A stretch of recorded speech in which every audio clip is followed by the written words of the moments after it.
Okay, we have 12:40 on the dot.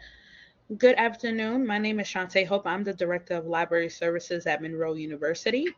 Today, we are hosting an academic support workshop series, which is Navigating the Library Database Academic Search Premier. The library subscribes to over 80 databases, and we're just showing you one general database that you can learn how to find your articles, learn tips and tricks, or any additional information that you may need for your assignments here at Monroe University. We are going to hold questions for the end of this presentation. If you have a question that you would like to type into the chat, I'll be able to respond. But if there's something that you need to unmute yourself, please wait to the end of the session to ask your question. Today, who will be presenting the workshop would be the Bronx campus librarian, Evan Frankel, and he is available to help you if you need any more additional assistance beyond today's workshop. Again, the library is here to help you with any of your research and APA needs, so please feel free to reach out to us if today's session is not enough or you need more additional help navigating any of the library databases that Monroe U subscribes to. So thank you and welcome again to our workshop, and I'm going to pass it over to Evan. Good afternoon, everyone. My name is Evan Frankel. I'm Bronx campus librarian. For those who may not be familiar, we are in King Hall, floor 2M. Those who are Bronx campus students and have not yet visited the library, encouraged to do so. But today we're looking at electronic resources, and again, specifically databases and academic search premier. Now, just a little vocabulary out of the way when we get started. When it comes to scholarly databases, there are vendors of databases versus the titles of the database. What we are going to be looking at today is EBSCO Academic Search Premier. EBSCO being the vendor, Academic Search Premier being the title of the database. Monroe University Library subscribes to databases from multiple vendors. Some of these vendors include EBSCO, Gale, Infobase, and ProQuest. Now, EBSCO is one of the largest database vendors in the academic market, and some of the EBSCO databases that Monroe University Library subscribes to includes Business Source Ultimate, ERIC, which is an education database, Greenfile, which is an environmental database, Health Source, which is nursing, Medline, which is medical. Academic Search Premier is what is called a general scholarly or a general academic database. It is broad for academic purposes. It may not drill down as deep, but it is very broad and it is academically appropriate for the collegiate level. This is EBSCO's own description of the product, Academic Search Premier. This multidisciplinary database provides active full text for more than 3,100 journals, including active full text for nearly 2,750 peer-reviewed journals. And if you're not sure what peer-reviewed is yet, that is something we may go over today or may go over at a later time, depends on where you are in your studies at Monroe University. It also includes more than 78,000 videos from the Associated Press since the 1930s. And this is the homepage. So what I'm going to do, I am going to switch off of my slideshow, and we are going to go take a look. Give me a second to share my screen.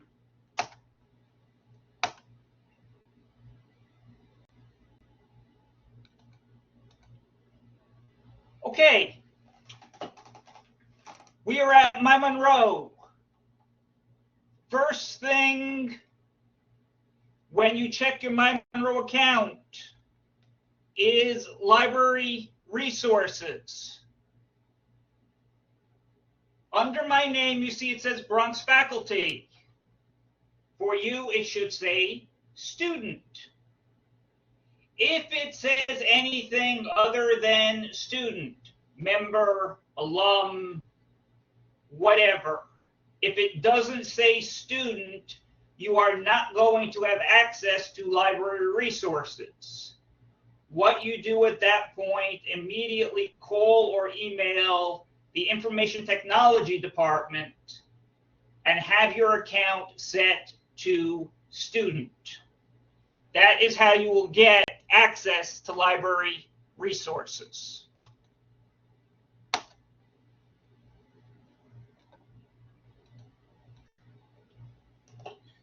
You now see our library resources, the library website, which is not what we need right now. What we need to do is we need to scroll down to the bottom, third tab, databases.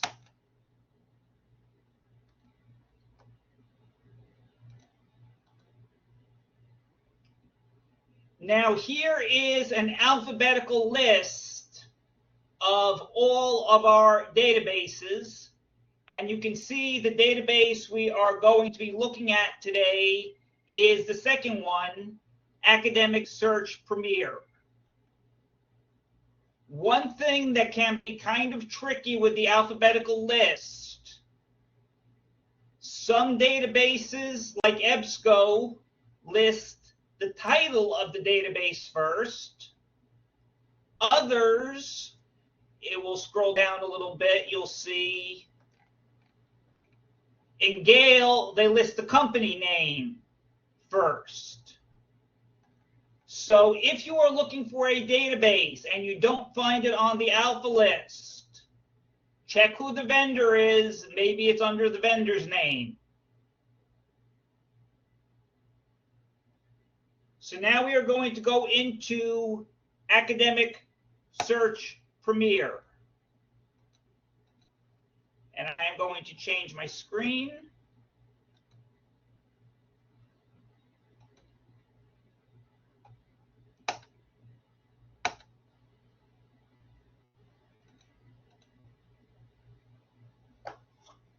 Okay, a few things you should immediately notice. It says in the top left, Monroe University's library homepage. You have the Monroe University logo. That will take you back to the library. One item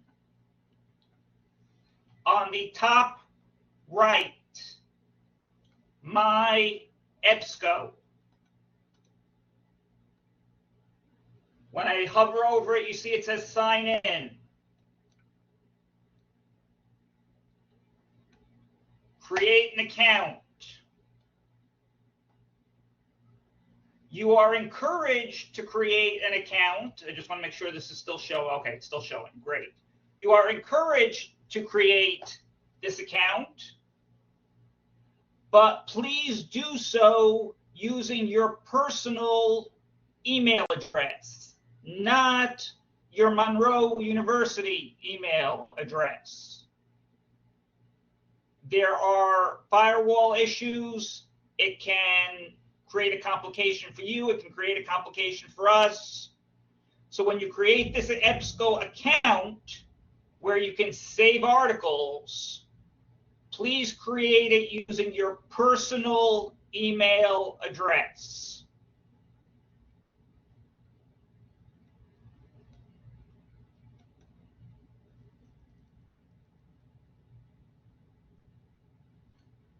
Okay. How we are going to start, I am going to start by clicking on Advanced Search. And watch what happens as the screen changes when I click on Advanced Search. We went from 1 line to 3 lines. And we have here 2 what are called Boolean operators. It's an important term, but it's a very simple concept using and, or not between 2 phrases.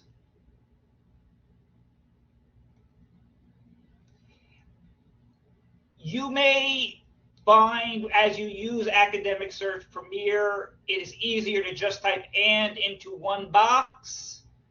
I find it is much easier and get much better results using the multi-box method. As we scroll down, you almost always want to limit your results to full text. The only time you don't want to limit your results to full text is if you're not finding anything.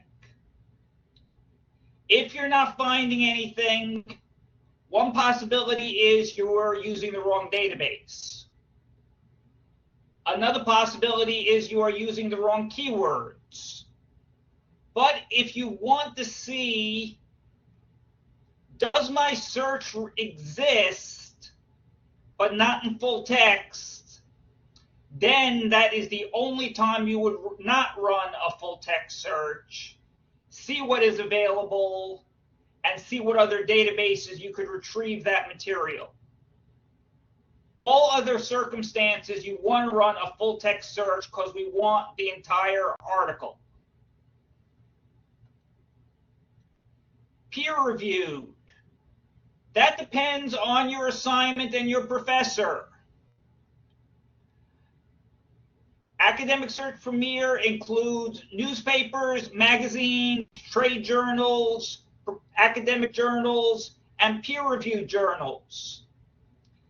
Peer-reviewed is the highest standard of scholarly research, but you're going to get much, much fewer hits, and there's going to be a time lag in how current your information is, because the peer review process takes time.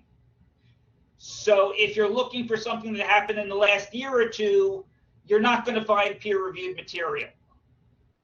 So that is largely a matter of what are the requirements for your assignment. Publication date. Generally, you don't want all time. Most of your assignments are going to have a limit of the past 5 years or the past 10 years. I'm just going to pick past 5 years for this assignment, for this search that we're going to run. And because this is an international database, even though the majority of the articles are in English, I am going to say only show me the articles in English. And let's say we don't want 40-page articles because we don't have time to read them. So we can say we want articles that are less than 20 pages. So we filled all that out. Now we come back to our search boxes. And this is a search I ran earlier today. Whoops, I apologize, that's my mistake.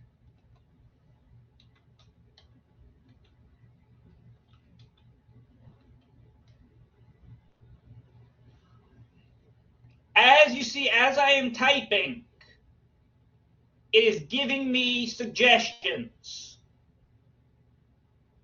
If you see a good suggestion, take it.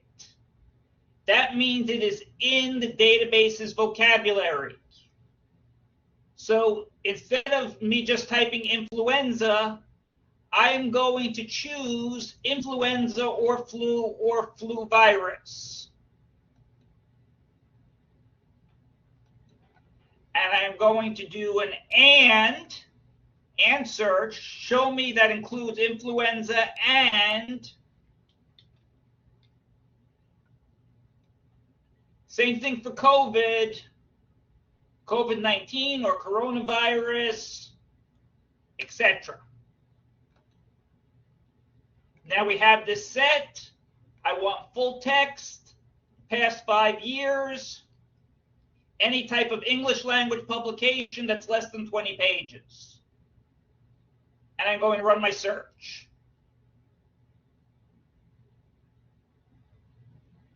And you see here, because we did the last 5 years, we have a great deal of material. Over 3,000 articles. If I were to update this to only the peer-reviewed, we would still have over 2,500 articles. So what I'm going to do, I am going to change this to the past year. Now we have 448 articles. That's a more reasonable number.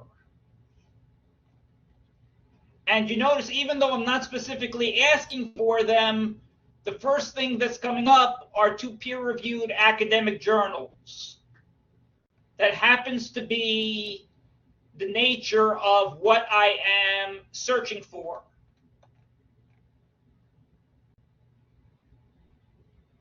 Let's say you reach an article and the title sounds interesting.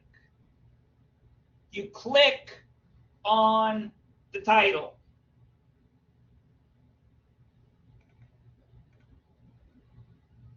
It gives you links to the authors. Why is this important? The authors will often have written more than one article in the same subject area. So if you are looking for additional articles, one way to find them is to check what else did these authors write. The other thing is subject terms. Through all of these subject terms, you can look for additional articles. Author-supplied keywords. This is the author said, okay, I see the subject terms that are in your encyclopedia, but I want you to add these 3 terms because this is what I think people who are looking for this article are going to be searching under. Then we have the abstract. 150 to 250 words. Gives us an idea, because sometimes the title may be a bit misleading as to what it actually covers. Is this article something I really want? If it is, we go to access options. You can choose either one. I am going to choose online full text. Here is our full text article. Background, keywords, methods, results, discussion, conclusion, key points, references. These are the author's references for their article. These will not be your references. These are the author's references. So we go up here and you see a toolbar, you see a ribbon over here. There are a number of important tools. One, for those who have any type of visual difficulty, we do have an auditory option for the articles. Now, this is not some Academy Award winning actor reading the article. It is auto-generated, but I will just give you a quick demonstration of how this would work. The 7 Steps to Success: How to Increase Seasonal Influenza Vaccination in Secondary Care Healthcare Workers. Background: Seasonal influenza, flu, vaccination. Okay. So that gives you an idea of listening to the article.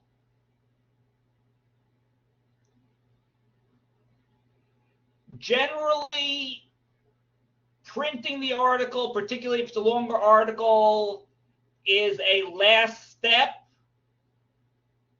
What you can do, by sharing your article, you can email it to yourself. You can share it to your Google Drive. You can share it to your OneDrive. The quotation marks over here. Citation tool. Make sure it should default to, but make sure it defaults to APA 7th edition. Now, the good thing is that's the only APA available, but you notice here it is number 3 on the list. It should default to APA 7th edition. Just double check that it does. Here is your complete reference to cut and paste into your reference list. The one thing you will have to change is the size and the font to 12 point Times New Roman, which is the standard for APA 7th edition. What you will particularly notice at the end of this citation is the DOI number. It stands for Digital Object Identifier. Essentially, we barcode all the articles now. Do you need this barcode number in your citation? Yes, you do. That is part of a complete citation. If it is an older article, it might not have one of these numbers, but if it has this number, you must include it in the citation.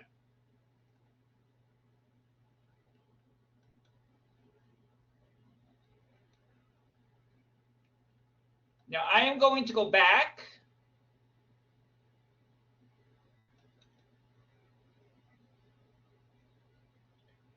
and I am going to change the source type. I am going to just look at newspapers. Now you notice it's much fewer, only 22.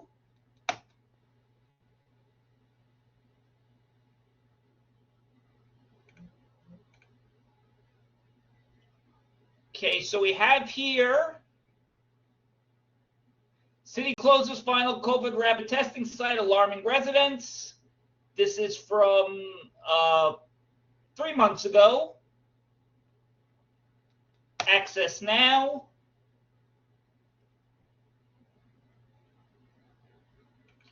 You'll notice this looks very different as a newspaper article than a journal article would, but you have the same tools: listen, print, email, cite. Again, citing APA 7th edition. This would not have a DOI number, but you have your reference here. It just has to be changed to 12 point Times New Roman.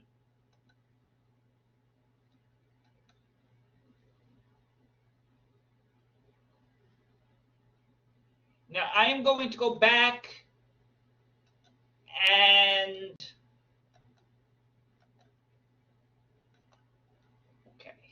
sorry, I went back one too far. Let's say I am studying the flu, and I am finding too many of my articles on the flu also deal with COVID. Well, there's a way to get around that. I'm going to use the not. Now I am searching, and we'll make it the past 12 months, for articles on influenza or the flu, but not on COVID, which means if it has COVID, ideally it should kick it out of the results list.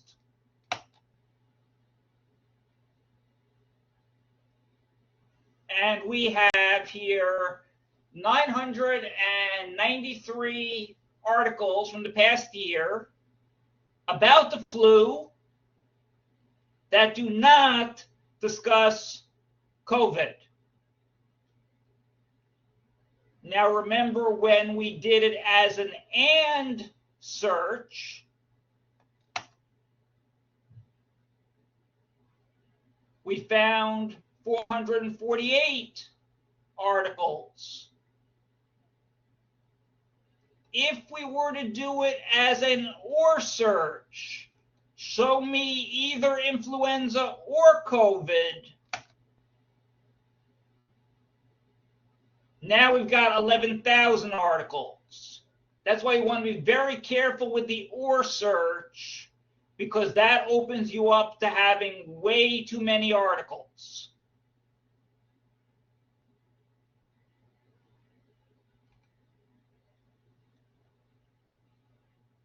Now, looking on the left side, just want to make sure this is coming up okay on good.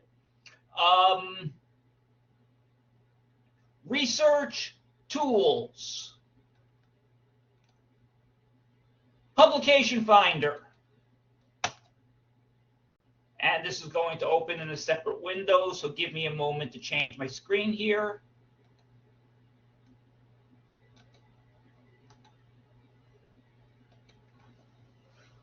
Okay, this is searching all the publications from Monroe University.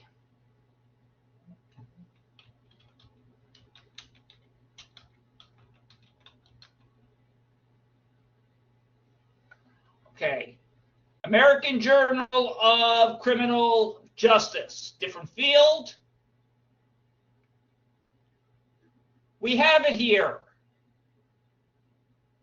Subject, law enforcement and intelligence, who the publisher is, an alternative title for it. We have full text access for it. It's in 3 different databases. In this instance, and that's why I picked this particular database, I'm sorry, this particular journal, there are gaps. We have it full text from 1997 to 2009. Then we have it full text from 2011 to 2017. Then we have it full text this year ongoing. That's an example of we have it going back almost 30 years, but we don't have all of it. As opposed to something like the New York Times,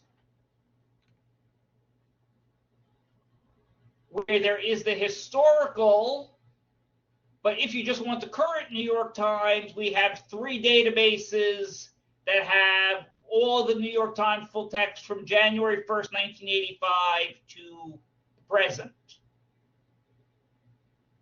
And this is called the Publication Finder. Now I am going to switch back.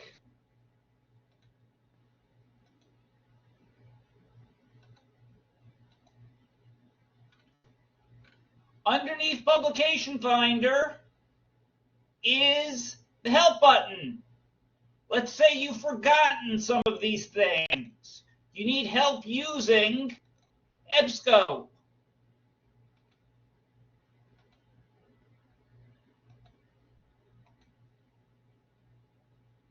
EBSCO Connect, the new EBSCO interface, a quick start guide. It's from this September. It's fairly recent. How to do a basic search, an advanced search, filtering your search, managing multiple results, searching with Boolean operators. Basically, a lot of what we're doing today is here in this help guide.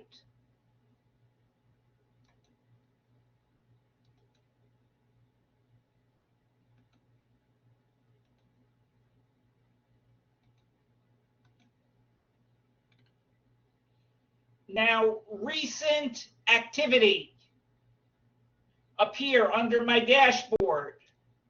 Recent activity. I've conducted 15 searches today. I've conducted a few with you, and I conducted a few this morning to test this out. And if I want to go back to any of my searches, you will notice this is on, I believe, Greenwich, basically England time, because it's saying it's 5:08 p.m. over there. The searches we just did, and then further down, you will see some of the searches I did this morning. It was added at 2:02, which was about 3 hours ago. Show more searches. So it saved all the searches I have done today.